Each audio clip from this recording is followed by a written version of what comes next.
విద్యాశాఖ ఉన్నతాధికారులతో ముఖ్యమంత్రి రేవంత్ రెడ్డి సమీక్ష జరిపారు. ప్రతి నియోజకవర్గంలో నిర్మించనున్న యంగ్ ఇండియా రెసిడెన్షియల్ స్కూల్స్ స్థలాల సేకరణ, అలాగే ఇతర వివరాలను అధికారులను అడిగి తెలుసుకున్నారు.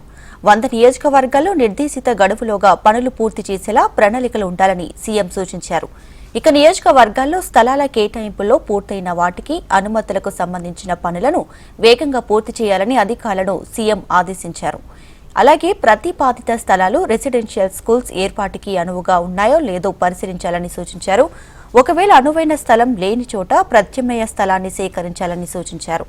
ఇక కలెక్టర్లు ఫీల్డ్ విజిట్ చేసి వీలైనంత త్వరగా స్థలాల గుర్తింపు ప్రక్రియ పూర్తి చేసేలా చర్యలు తీసుకోవాలని ఆదేశించారు. రెసిడెన్షియల్ స్కూల్స్ నిర్మాణానికి స్థలాల గుర్తింపు ప్రక్రియకు సంబంధించి వారం రోజుల్లో రిపోర్ట్ అందించాలని ఆదేశించారు.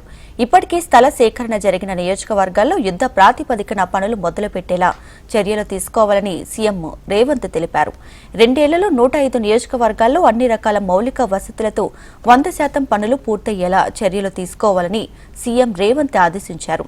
వీరనారి చాకలి ఐలమ్మ మహిళా విశ్వవిద్యాలయంతో ఆ స్థాయి ప్రమాణాలతో సరైన మౌలిక వసతులు కల్పించాలని, ప్లేగ్రౌండ్, అకాడమిక్ బ్లాక్, ఇతర సౌకర్యాలను భవిష్యత్తు అవసరాలను దృష్టిలో పెట్టుకుని ప్రణాళికలు సిద్ధం చేయాలని సూచించారు.